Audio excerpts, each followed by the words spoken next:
Hey guys, it's David with How to Beast, and in this video I want to talk about a series of mistakes that I've made in my 20s. And in the description I'm going to link an article that I just published that covers 20 mistakes that I made in my 20s. But in order not to drone on for hours and hours, I'm just going to cover 6 or 7 of them in this video. I quickly went through and handpicked 6 or 7 of them that I thought would be the most interesting to talk about on video, and 6 or 7 of them that meant the most to me relative to the other ones. Not to say that the other ones weren't big mistakes that I learned from, but just in order to condense it into a better video. So, in my life, the 20s have been by far the most crucial developmental period that I've gone through. If you rewind back to when I was 20 years old, I was an insecure college virgin, never had sex, didn't really know what I wanted out of life, didn't really feel comfortable in my own skin, didn't even know what I wanted to major in or what I wanted my first job to be, wasn't too comfortable around new people that I met, be it girls or guys, and sort of just was confused, as a lot of people are in college. And if you fast forward to now, it's been 5 years, I'm 25, I'm far from having, figured everything out. I still have, infinite room for growth and improvement. And I'm sure that I still have a lot of new, deviations and different paths in my life that have yet to be taken. But I've certainly come a long way. And I've certainly turned my 20s into a time where I've just tried a bunch of new things. And that's the main difference, I think. I think that I finally started to take action and try new things, once I got into my 20s, and particularly once I graduated from college.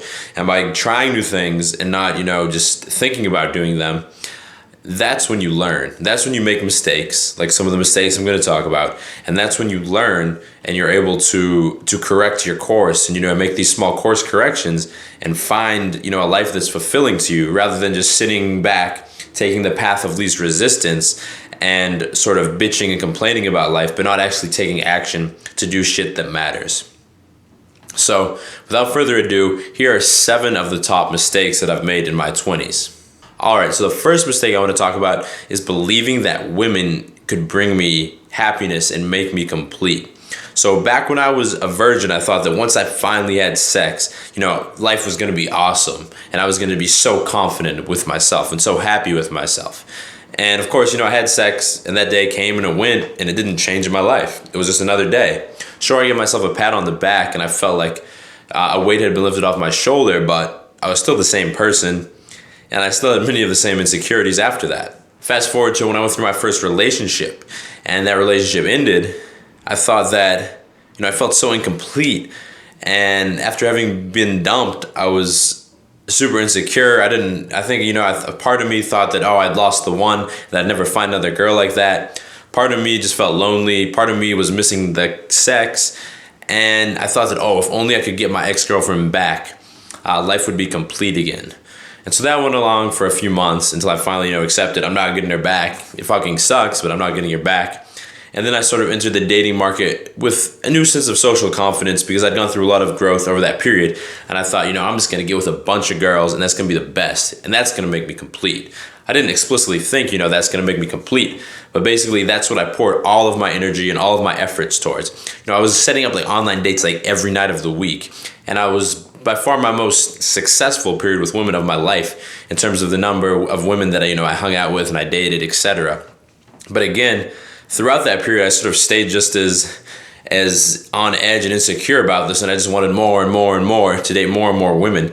And there's no real reason, it didn't ever bring me any sense of completeness or happiness. So, the point of this all is that, sure, women are great. Spending time with a quality girl is awesome. And I have an awesome girlfriend right now. And I love women. But as a man, you can't fall into the trap of thinking that you need a girlfriend or a bunch of hookups or whatever it might be to be complete, because that's complete and utter bullshit. And no matter how many women you get with, no matter how awesome of a girlfriend you find, it's not going to solve all your life's problems. You need to be able to find happiness within yourself. All right, a second mistake I made was trying to get better at things simply by reading more and more about them. So obviously, because I just talked about that, at first, women, reading about how to pick up girls and how to get better with girls was something I spent a lot of time reading. And I did that for a while before I actually took action and started approaching girls and trying to take them on dates. And, all that time was essentially wasted time. And then honestly, it wasn't until I gave up on all the bullshit that I'd read about and just said, I'm just going to, go for it, go for what I want and see what happens, that I made any progress. So that really was just pure hesitation that just ate away at my confidence and made me overanalyze everything that I had to do to date girls, when really it's pretty a simple process. Another thing might be different types of entrepreneurship. I was working at a regular 9-to-5 job, and I wanted to quit that for a long time and pursue my website and my books and all this stuff that I make money from now full time.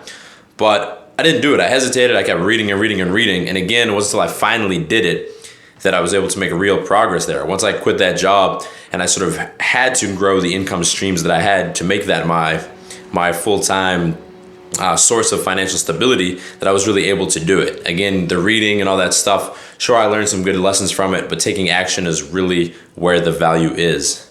And I could go on and on about other different things I tried. Before I tried a martial art, I read a lot about which martial art I should take and other things too. But the point is that while reading is a good complement for life, it's not a substitute for actually getting out there and living life. All right, a third mistake that I made is giving too many fucks about what other people thought about me. And, we're all self-conscious to some extent, and we're sort of socially conditioned to be that way through high school and college, where you really care a lot about the social hierarchy and what other guys, what your roommates think about you. If your roommates, you might be worried your roommates know you're not getting with that many girls and that's embarrassing you, or you're worried about how you look when you go out because, girls aren't going to think you're looking hot that day, this and that. And that extends even further to when I was worried about quitting my job, because everyone thought, you're quitting your job as a software engineer to be a personal trainer and to run a fitness website. Dude, what are you doing? There's a lot of money with staying in software engineering. To, just writing my thoughts out on my blog and making YouTube videos. That's actually a great example. First, I didn't make YouTube videos. I'd gotten comfortable writing.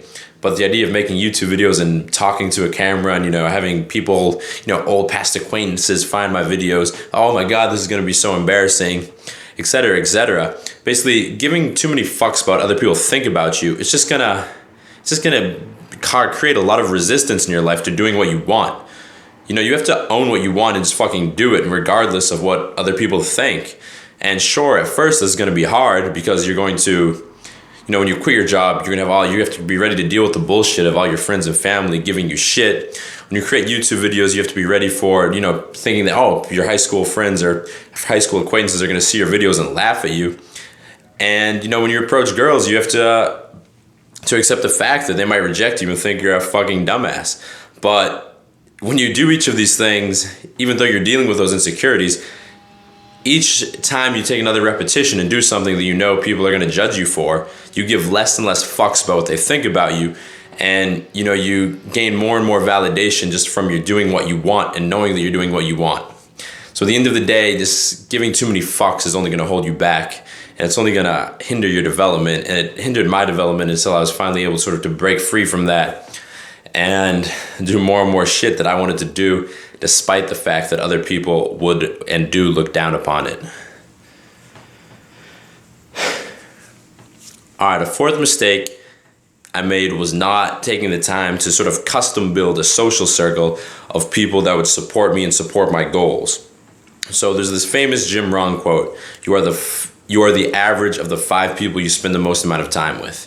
And it's completely true. You adopt the behaviors and the values and the habits and the interests of the people you spend time with, as well as, they absorb the same things from you.